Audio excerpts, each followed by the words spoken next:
안녕하세요. 서대문 공동체 라디오 누워서 듣는 그리스 신화 진행의 이경미입니다. 먼저 첫 곡 들으시고 오늘의 이야기 시작하겠습니다.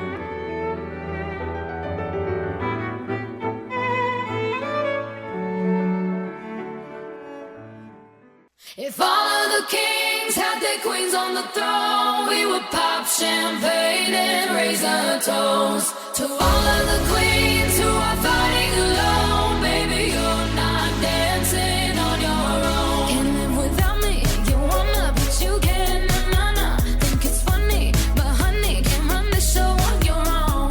I can feel my body shake, there's only so much I can take. I'll show you how a real queen behaves. No damsel in distress, don't need to save me. Once I stop breathing fire, you can't take me.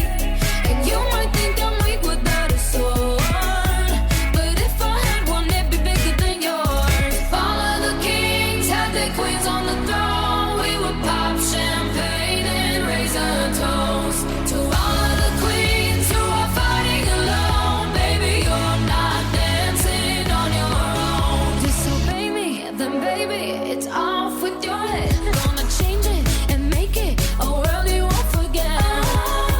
No damsel in distress, don't need to save me. Once I stop breathing fire, you can't take me. And you might think I'm weak without a sword, but I'm stronger than I ever was before. All of the kings had their queens on the throne, we would pop champagne and raise a toast to all of the queens who are fighting alone. Baby, you're not dancing on your own.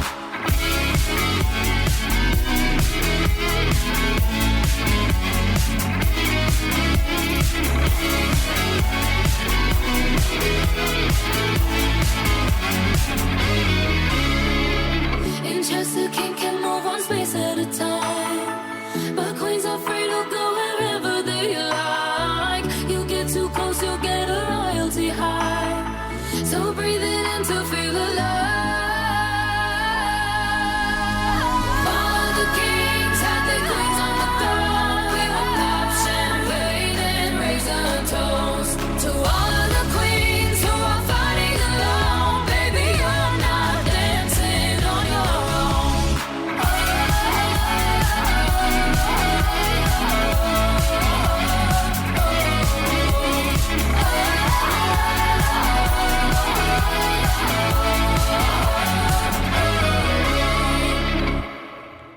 네, 들으신 첫 곡은 에이바 맥스의 Kings and Queens, 왕과 여왕들이었습니다. 그래서 오늘의 주인공은 올림푸스 최고의 신 제우스입니다. 로마식으로 유피테르, 영어로 주피터예요. 제우스의 탄생 먼저 볼게요. 제우스의 아버지는 크로노스, 엄마는 레아입니다. 아버지 크로노스는 부인 레아가 아이를 낳는 족족 삼켜요. 자기가 아버지를 죽이고 왕권을 차지했듯이 자기도 자식에게 권력을 빼앗길까 두려웠던 거죠. 깊은 슬픔에 빠져있던 레아는 대지의 여신이자 어머니인 가이아에게 간청을 해요. 그리고 조언에 따라서 6번째 아들을 낳았을 때 아이를 숨기고 대신 강보에 바위를 싸서 남편에게 먹여요. 빼돌린 그 6번째 아이가 제우스죠. 크레타 섬 동굴에서 아말테이아를 비롯해서 요정과 님프들이 제우스를 키우는데 아니 애기 울음소리가 장난 아니게 커요. 혹시나 크로노스가 들을까 동굴 밖에서 산신들이 막 방패를 창으로 두들기면서 춤을 추기도 하고 그랬대요. 어느덧 성장한 제우스는 아버지 크로노스에게 접근해서 구토제를 먹여가지고 음식에 타서 조금씩 먹이고 마침내 형제들을 토하게 해요. 제우스는 아버지를 타르타로스라는 지옥 깊숙한 곳에 가두어요.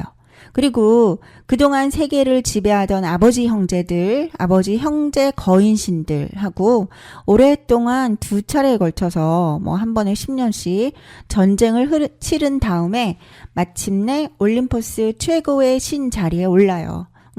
아버지 뱃속에서 꺼낸 형들보다 큰 제우스, 형들은 갓난애기잖아요. 그리고 모든 신들의 힘을 합친 것보다 더 강한 힘을 가진 자신이 리더가 돼서 하늘을 통치하고, 포세이돈은 바다, 하데스는 지하, 그리고 대지는 공동으로 다스리기로 해요. 그리고 헤파이스토스 이전에 훌륭한 대장장이 신이었던 케클롭스 삼형제가 제우스에게는 번개를, 포세이돈에게는 삼지창을, 그리고 하데스에게는 머리에 쓰면 다른 사람이 볼 수 없는 투명인간 되는 황금 투구, 퀴네를 만들어줘요. 제우스의 이제 첫 번째 부인은 이치의 여신인 메티스인데, 그와의 사이에서 태어날 아들이 자신의 자리를 노릴 거다라는 그런 예언을 듣고 제우스가 메티스를 파리로 변하게 해갖고 잡아먹어요.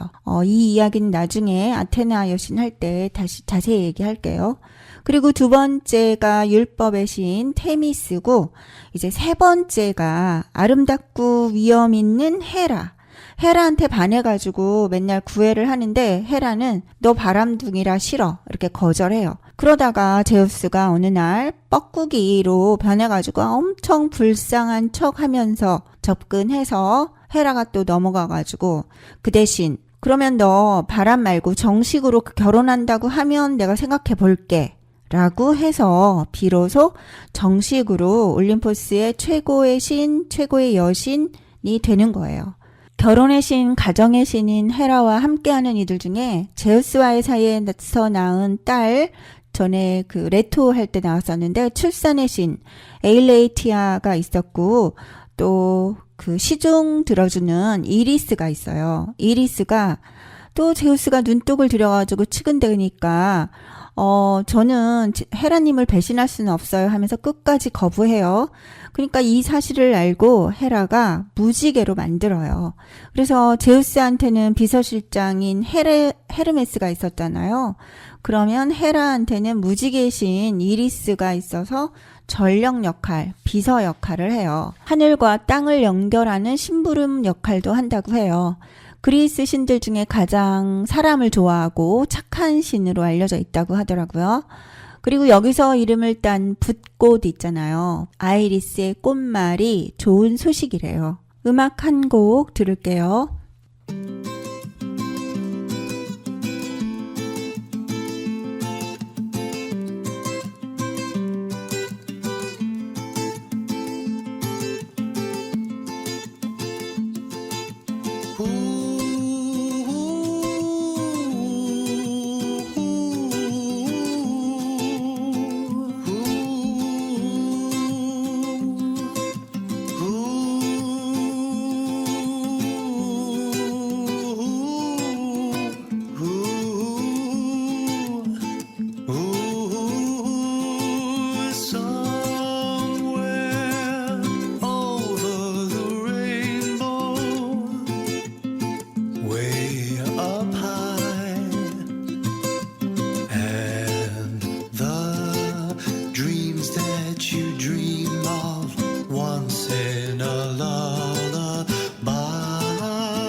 들으신 곡은 이스라엘 카마카이올레의 Somewhere Over the Rainbow 였어요. 원래 영화 오즈의 마법사 OST잖아요. 근데 이제 엄청 많은 커버도 하고 리메이크 했는데 지금 부른 가수는 하와이의 원주민 국민 가수, 싱어송라이터, 독립운동가이기도 했던 이즈가 우쿨렐레 연주에 맞춰서 부른 커버곡이었어요. 영화 디즈니 애니메이션 모아나의 주인공 마우이의 모티브가 됐고 하와이에서는 엄청 국민 영웅쯤으로 대접을 받더라고요. 브라다 이즈라고 이렇게 고유명사로. 그런데 38에 요절했더라고요. 그 산만한 덩치에 이렇게 고운 목소리라니.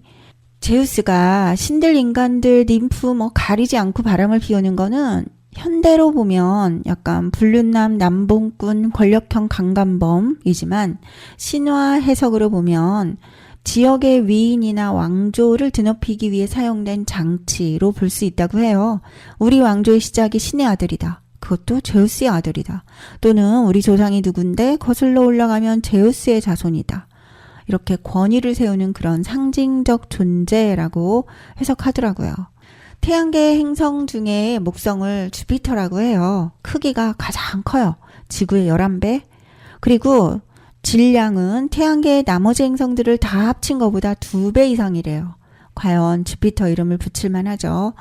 목성에는 달도 많아요. 2023년 3월까지 확인된 목성의 위성이 95개래요. 달이 95개.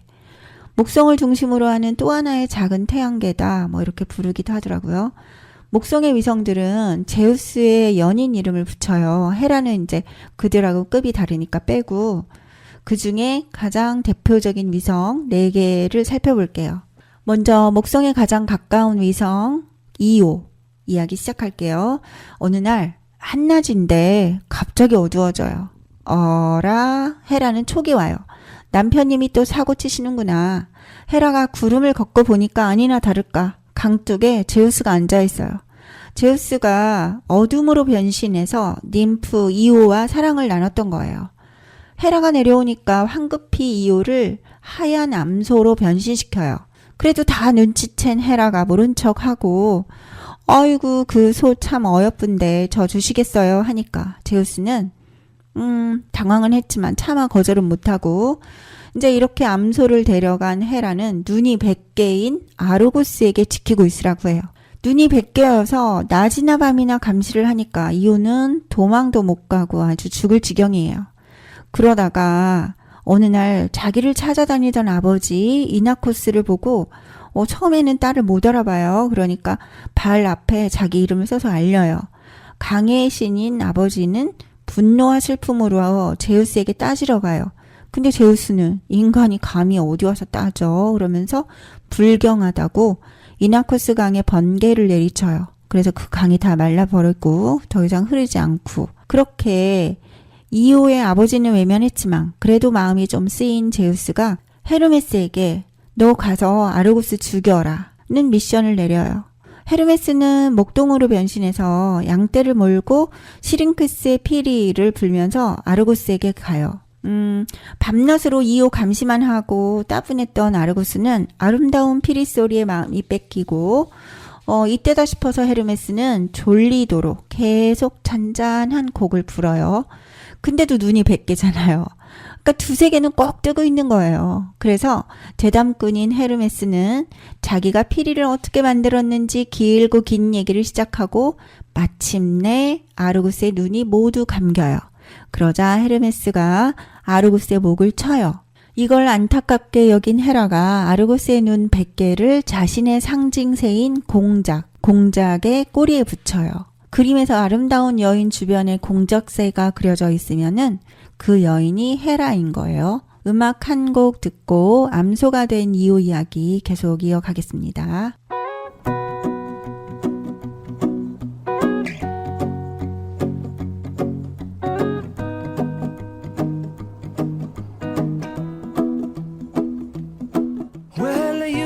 Done me and you bet I felt it. I tried to beat you, but you're so hot that I melted. I fell right through the cracks. Now I'm trying to get back before the cool done run out but I'll be giving it my bestest, and nothing's gonna stop me but divine intervention. I reckon it's again my turn to win some or learn some, but I won't hesitate no more, no more. It cannot wait. I'm yours.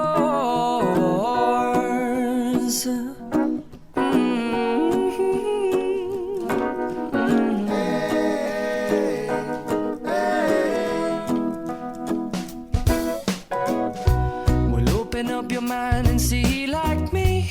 Open up your plans and damn, you're free. I look into your heart and you'll find love, love, love, and love. Listen to the music of the moment, people dance and sing. We're just one big family, and it's our God-forsaken right to be loved, love, love, love, loved. So I won't hesitate no more, no more. It cannot wait. I'm sure there's no need to complicate. Our time is short. This is our fate. I'm yours. Do you, but do you, but do you want to come on? I scooch on over closer, dear, and I will nibble your ear. So da ba ba boom ba boom.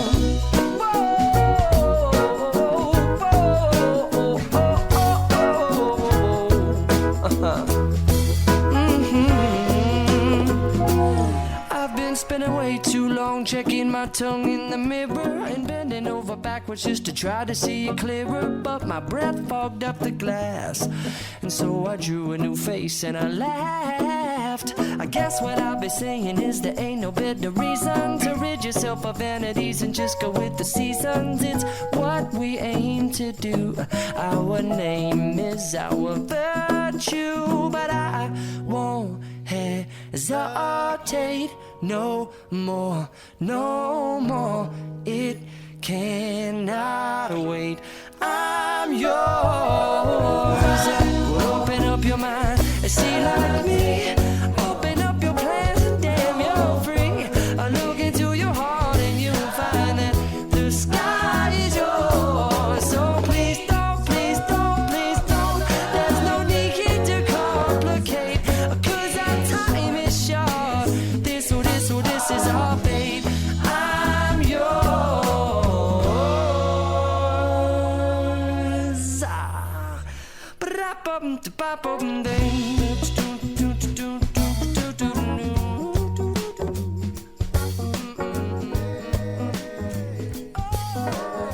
yours. I'm yours. Baby, you believe I'm yours. You best believe I'm yours. 들으신 곡은 제이슨 모라즈의 I'm Yours 였습니다. 여러분은 지금 서대문 FM 라디오 누워서 듣는 그리스 신화를 듣고 있습니다. 헤라는 복수심에 다시 암소 이오에게 쇠파리를 보내요. 이오는 세상 구석구석 쇠파리 피해서 도망가다가 바다를 건너가거든요. 이오가 건넌 바다라고 이오니아 해라고 한대요. 그 이탈리아 남쪽 시칠리아 가까이 지중해에 있는 그 바다요. 그 후에 이집트 나일강까지 가서 강가에 서 있던 이오는 자신의 처지가 너무 처량해가지고 하늘을 쳐다보면서 서럽게 울어요. 그러자 제우스가 마침내 헤라한테 불륜 사실을 고백해요. 그리고 내가 다시는 안 만날 테니까 제 원래 모습으로 돌려주자라고 허락을 구해요. 진즉에 좀 솔직하시지. 그제서야 헤라도 마지못해 용서하고 허락해요. 나일강가에 있던 사람들은 원래 모습의 이오를 보고서 나일강의 여신으로 생각하고 이후에 이집트의 왕과 결혼해요. 그리고 제우스의 아들을 낳는데 이제 또 이집트의 왕자가 되어요.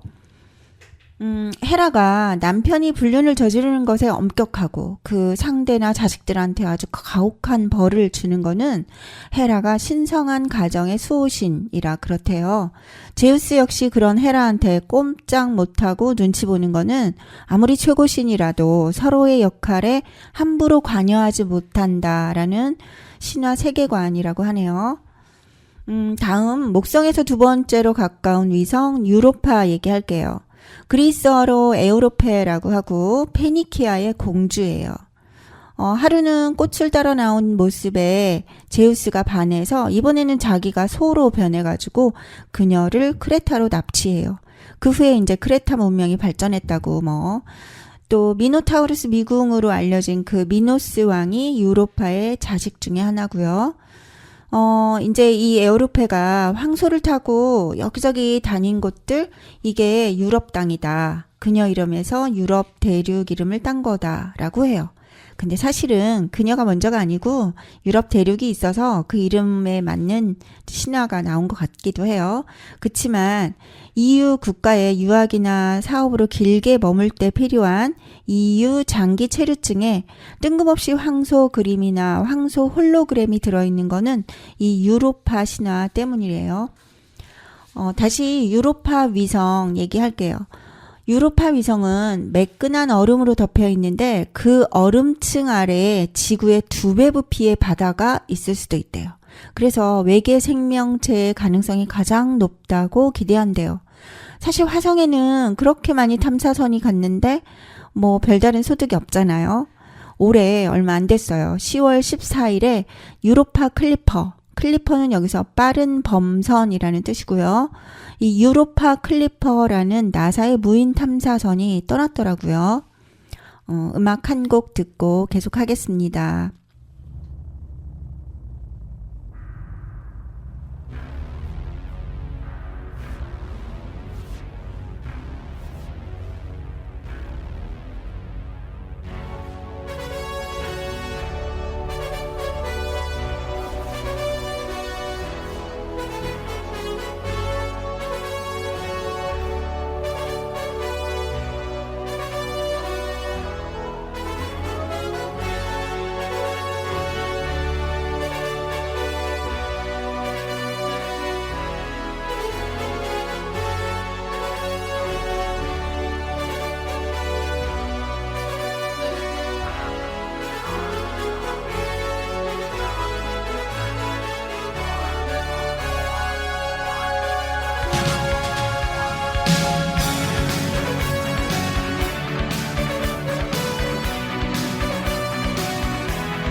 들으신 곡은 스웨덴 출신 그룹 유럽의 The Final Countdown이었습니다.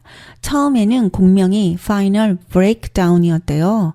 가수 이름도 유럽이고 노래 제목이 브레이크다운이라서 2016년에 이거는 브렉시트 테마곡이다는 드립이 유행했다고 해요. 처음 도입 부분이 약간 비장하잖아요. 그래서 우리나라에도 왜 그 두산 베어스인가 구단의 경기 시작송 아니면 이제 스포츠 선수들의 등장 테마곡으로도 많이 사용되더라고요. 여러분은 지금 서대문 FM 라디오 누워서 듣는 그리스 신화를 듣고 있습니다. 위성 탐사선 유로파 클리퍼 프로젝트 준비를 하면서 나사에서 작년에 이벤트를 했더라고요. 메시지 in a bottle, 병 속에 메시지 넣기. 유로파 클리퍼 탐사선이 갈 때 자기 이름을 실어 보낼 사람 신청해라. 그래서 당첨된 사람들이 260만 명이 넘는데요. 직접 가지는 못해도 탐사선에 자기 이름을 보냈다고 하더라고요. 옛날처럼 뭐 진짜 병에 이름 쓴 종이를 넣는 건 아니고 마이크로칩에 이름을 새겨서 간 거래요. 또 미국의 개관시인 아다 리몬이라는 분이 유로파를 위한 시를 직접 손글씨로 쓴 판, 또 물이라는 단어를 103개 언어로 녹음한 음성 파형도 탐사선에 같이 넣었대요. 29억 킬로를 5년 반 이상 걸려서 2030년 4월쯤 도착 예정이래요. 29억 킬로 정말 실감 안 나는 숫자예요. 다음 목성의 위성은 가니메데인데 목성 위성 중에 제일 크고 태양계 통틀어서도 가장 큰 위성이에요. 심지어 행성인 수성보다도 크대요. 신화에서 가니메데스는 트로이의 왕자인데 미모가 완전 누구나 한번 보면 숨도 못 쉴 만큼 가히 어나더 레벨이었다고 하고, 그런데도 막 오만하거나 자만하지 않고 인성도 엄지척인 그런 청년이래요. 근데 그 소문이 제우스 귀에 들어가고 이쁜 거는 반드시 손에 넣고 마는 제우스가 또 가만 안 있겠죠. 독수리로 변해서 가니메데스를 하늘로 납치해와요. 대신에 아들을 잃은 슬픔에 빠진 부모한테는 귀한 선물을 줬대요. 뭐 아무리 좋은 선물이라도 아들만 못하지만 그래도 그렇지 이건 유괴 아닌가요? 데려간 가니메데스는 올림푸스 신들의 연회에서 술잔에 술을 따르는 일을 시켰대요. 뭐 이렇게만 들으면 정말 애를 납치에다가 그런 술시중을 들은 파렴치한인데 그 일은 원래 제우스의 딸인 청춘의 신 헤베가 하던 일이고 서양 문화에서 술 관원은 믿을 수 있는 자만 할 수 있는 아주 중요한 직책이래요. 왜냐하면 독을 넣을 수도 있으니까. 술 마시고 막 정신없는데 독 넣어도 모르잖아요.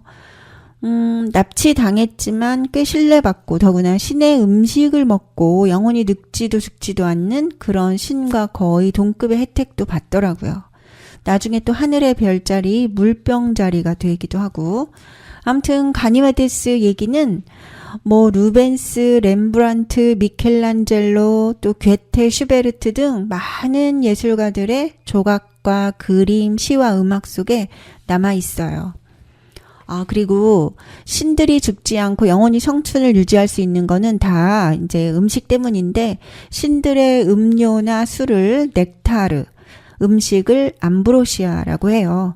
예전에 넥타라는 음료 혹시 기억나시나요? 또 지금도 나오는 암바사도 여기서 따온 말이고요. 음악 한 곡 듣고 계속 하겠습니다.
champagne on ice. And she said, we are all just prisoners here of our own device.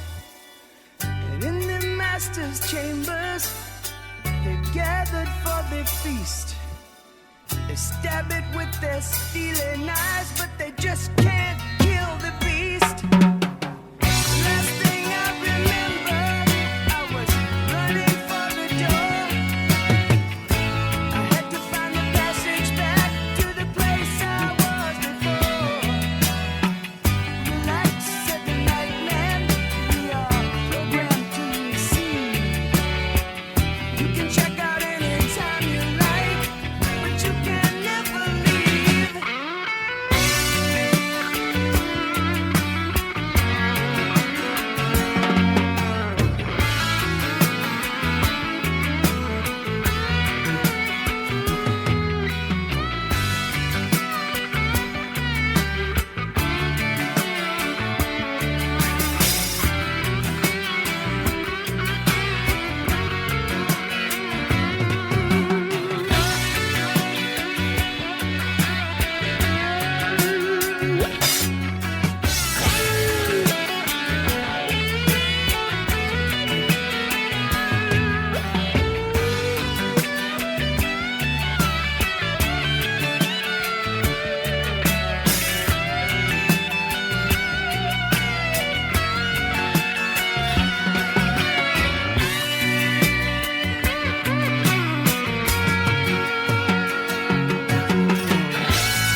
들으신 곡은 이글스의 호텔 캘리포니아였습니다. 70년대 결성된 미국 락 그룹. 이름답게 독수리들 전형적인 미국적인 사운드를 낸다고 해요. 특히 뒷부분의 기타 솔로가 아주 레전드인데 길어서 제가 조금 줄였어요.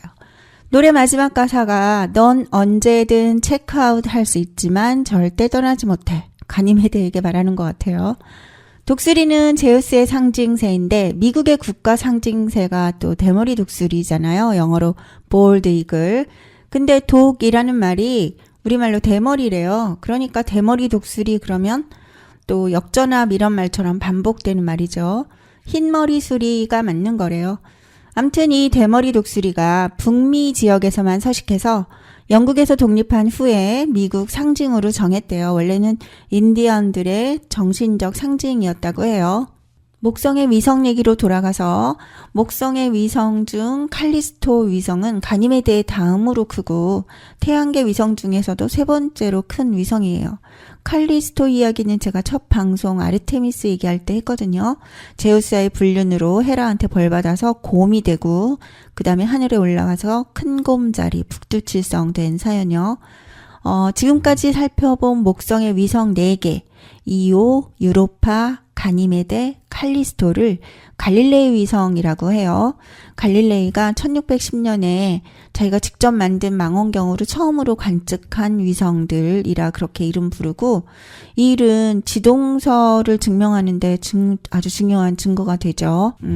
어려운 수학 과학은 저도 잘 모르니까 종교 재판에 서게 되고 당시 주류와 반대되는 신념을 가진 갈릴레이의 인간적인 고민에 대한 얘기를 해볼게요. 갈릴레이 사생활 먼저 알아볼까요? 갈릴레오 갈릴레이는 이탈리아 피사에서 태어났어요. 맞아요. 기울어져가는 피사의 사탑 있는 곳. 아버지 빈센조 갈릴레이, 빈센조란 이름이 또 많이 흔한가 봐요.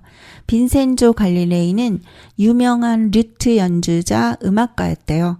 원래 귀족 집안인데 가세가 점점 기울어지니까 아버지는 7남매 장남인 갈릴레오가 의사가 되길 바란대요. 그래서 피사 대학 의대에 가요. 근데 갈릴레오는 의학에는 관심이 없고 이때부터 수학의 매력에 빠져요. 헐, 수학의 매력이라니. 문과는 절대 이해 못할 그런 감정이네요. 제가 갈릴레오라고 부르는 거는 갈릴레오가 이름이고, 이탈리아 사람들은 유명인도 이름으로 부르는 건 존경의 표시래요. 미켈란젤로 부오나르티도 부오나르티라고 안 하고 미켈란젤로라고 하는 것처럼요. 또 재밌는 게 갈릴레오 갈릴레이의 동생 이름이 또 미켈란젤로 갈릴레이래요. 아무튼 경제적인 어려움으로 대학을 다 못 마치고 어렵게 피사 대학 수학 교수가 됐는데 월급이 아주 형편없었대요. 거기다가 아버지까지 돌아가시고 가장이 됐잖아요. 가장이 된 걸로 가족 부양하고 또 여동생들 혼수 마련 빚도 막 갚아야 하고 그래서 수학 과외까지 투잡을 해요. 그중에 토스카나 공국의 대공인 메디치 가문의 아들 코시모 2세도 가르쳤어요. 또 나중에 파도바 대학에서 18년 동안 수학 교수를 했고요. 갈릴레오는 좀 캐릭터가 논쟁꾼이래요. 그래서 강사들하고 툭하면 다투는 캐릭터. 자, 그러면 이제부터는 그래도 지구는 돈다라고 했다는 갈릴레오의 종교 재판 얘기해 볼게요. 1608년쯤 당시 유럽에는 렌즈를 2개 겹쳐서 망원경을 만드는 게 유행했대요. 망원경은 원래 네덜란드의 안경 제작자 한스 리퍼세이가 처음 발명한 건데 그분은 특허도 못 냈고 유럽에 빠르게 퍼져갔대요. 그렇게 갈릴레오도 자신의 망원경을 만들어서 또 막 귀족들을 모아놓고 멀리 들어오는 배를 볼 수 있다면서 상금도 받았대요. 그 배율을 높여가지고. 그리고 자신은 하늘로 눈을 돌려서 목성의 위성을 본 거예요. 근데 망원경으로 직접 봤더니 위성들이 지구가 아닌 목성 중심으로 돌고 있는 거예요. 그때까지는 지구가 중심이고 지구는 가만히 있고 달이나 행성, 심지어는 태양도 지구를 돈다고 생각하던 그 프톨레마이오스의 천동설, 이게 확고한 진리였는데 이거는 그동안 믿어왔던 천동설이 잘못됐다는 단적인 증거잖아요. 갈릴레오는 고민이 되겠죠. 음악 한 곡 듣고 계속할게요.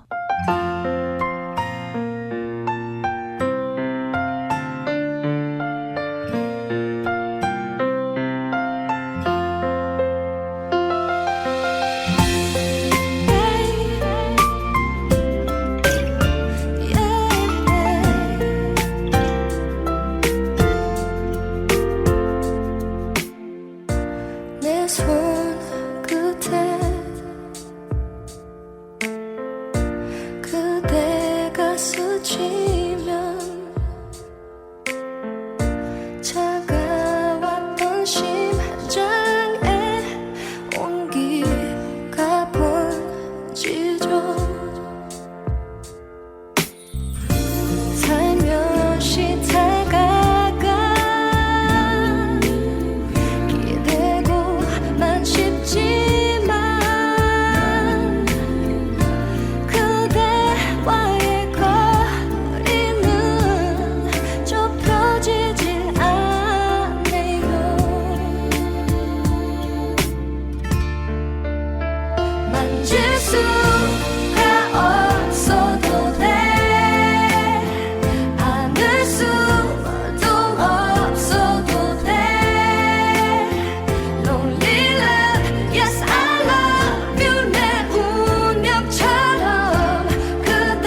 들으신 곡은 드라마 죽은의 태양 OST 중에 윤미래의 Touch Love였습니다. 여러분은 지금 서대문 FM 라디오 누워서 듣는 그리스 신화를 듣고 있습니다.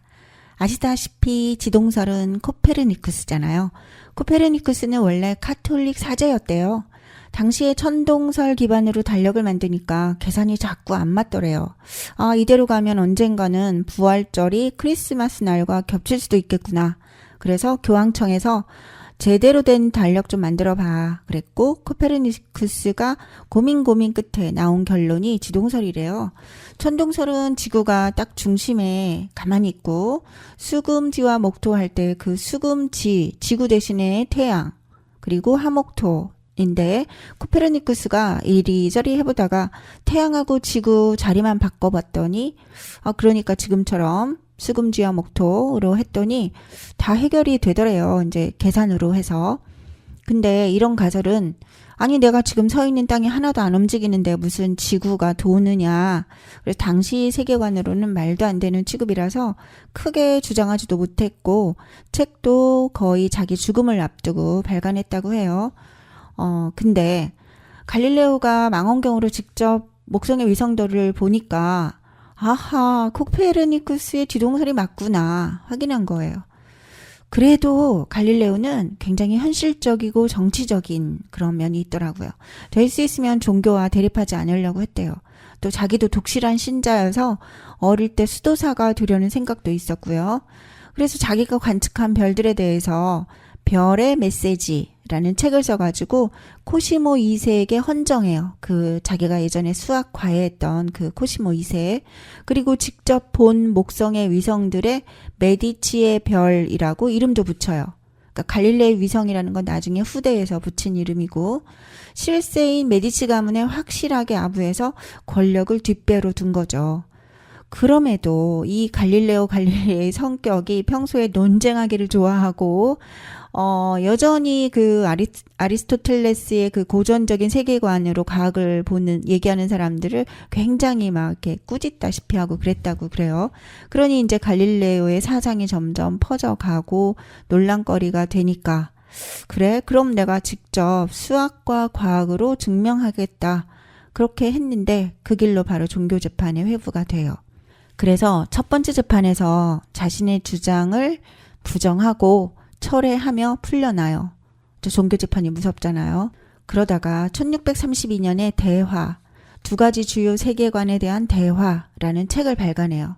이 책의 등장인물이 셋인데, 한 명은 코페르니쿠스를 연상하는 인물, 그러니까 지동설을 주장하는 인물, 한 명은 평범한 시민, 그리고 또 한 명은 아리스토텔레스, 이제 이분은 천동설 쪽이죠.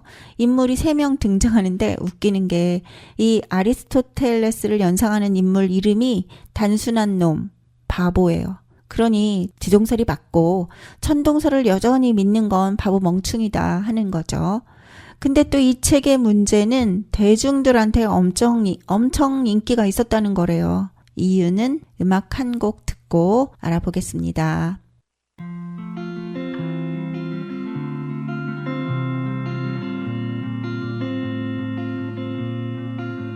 There'll be days when nothing is going your way, and anxiety takes you to space when you just need light in the dark. And there will be days when everything falls into place, like autumn leaves touching the pavement. That's how you feel in my arms. You can follow me whenever you wander, 'cause I can be the place you call home. Follow me whenever you wonder where you should go.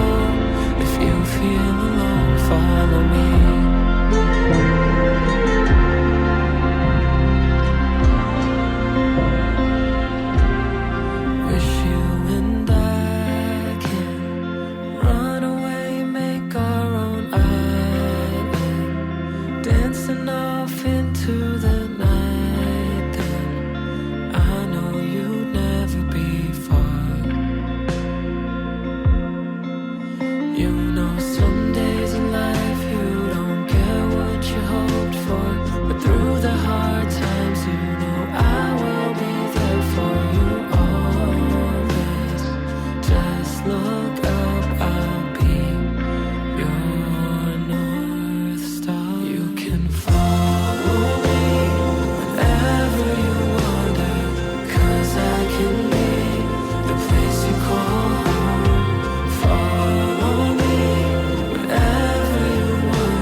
페임의 Follow Me 함께 들었습니다. 뜻대로 마음대로 안 되는 날 따라와 북극성을 보여줄게 라는 가사였어요. 갈릴레오의 그 책 대화가 인기 있던 이유는 그 책이 아주 쉽게 설명되어 있었고 거기다가 이해를 돕기 위해서 사파도 잘 그린 거래요. 갈릴레오가 그림 실력도 훌륭했다고 하네요. 코페르니쿠스나 또 동시대의 케플러나 연구 내용들이 너무 어려워서 일반인들이 잘 못 알아먹는데 의도와는 관계없이 갈릴레오의 의도였나? 아무튼 널리 퍼져버려서 혹세무민한 거예요. 절친이자 교황 우르바노 8세도 책을 내지 말던가 중립적인 입장으로 내라고 했었거든요. 근데 지동설을 지지하는 책을 내버렸고 사람들에게 퍼져서 이슈가 되니까 1633년에 다시 종교 재판에 회부돼요. 갈릴레오는 이대로 베네치아로 망명할까 고민하다가 그냥 로마 재판에 서요. 근데 화형에 처해질지도 모르는 상황에서 어쩔 수 없이 지동설을 부인하고 책도 금서되고 죽을 때까지 집 밖으로 못 나가는 종신가택연금을 당해요. 재판 후에 돌아서며 그래도 지구가 돈다라고 중얼거렸다는 그건 사실은 아니래요. 나중에 벨기에 화가 유진 이런 사람이 그린 갈릴레이 초상화 속의 벽에 희미하게 써있는 글씨 And yet it moves가 이 소문의 시초라고 본다고 해요. 저의 오늘 키워드는 권력과 권위였어요. 최고의 권력을 가진 신 제우스와 중세 최고의 권력인 종교, 그들을 통해서 권력과 권위에 대해서 생각을 해봅니다. 권력과 권위가 인간을 복종시키는 힘이자 위력이라는 뜻으로 같이 사용되지만 엄밀히 말하면 권력, 파워에 정당성이 더해져야 권위가 된다고 해요. 정치 분야든 학문에서든 구성원들에게 널리 인정받는 영향력을 가질 때 비로소 진정한 권위가 있다고 보는 거래요. 학문 연구의 자유나 창작의 자유를 부정하거나 금서를 정하거나 뭔가 자꾸 막고 금하는 것들은 정당성이 흔들리는 불안한 권력의 궁색함인 것 같습니다. 갈릴레오 당시 종교개혁이 일어나고 루터파는 또 엄격한 성경 해석을 중요시하니까 지동설을 이단이라고 되게 심하게 비판했대요. 그러니까 이제 지동설에 그때까지 그렇게 엄격하지 않았던 교황청도 흔들리는 시민들을 결속시키려고 강력한 조치를 취한 거라고 하더라고요. 그나마 갈릴레이나 코페르니쿠스의 금서는 얼마 지나지 않아서 해제됐고 갈릴레오가 죽은 지 350년이 지난 1992년에 마침내 교황 요한 바오로 2세가 그 당시 갈릴레이 재판이 잘못됐었고 사죄한다라고 했어요. 그리고 2010년 폴란드에서는 코페르니쿠스 사후 500년 만에 장례를 다시 치르고 그를 영웅으로 기렸다고 해요.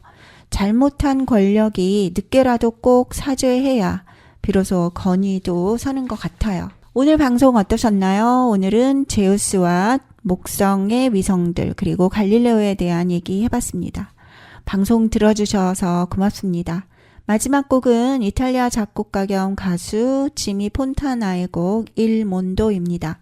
Il Mondo는 내 현실은 힘들어도 세상은 계속 돌아간다 라는 뜻이래요. 영화 About Time의 OST이기도 하고요. 오늘은 라포엠의 테너 유채훈의 목소리로 듣겠습니다. Il Mondo 들으면서 방송 마치겠습니다. 행복한 시간 되세요.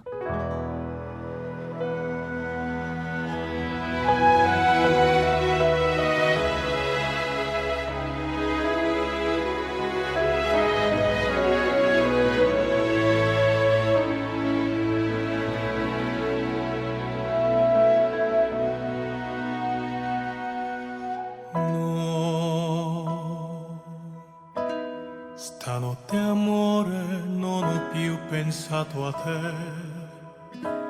ho aperto gli occhi per guardare intorno a me e intorno a me girava il mondo come sempre. Gira, il mondo gira nello spazio senza fine, con gli amori appena nati, con gli amori già finiti, con la gioia e col dolore della gente come me.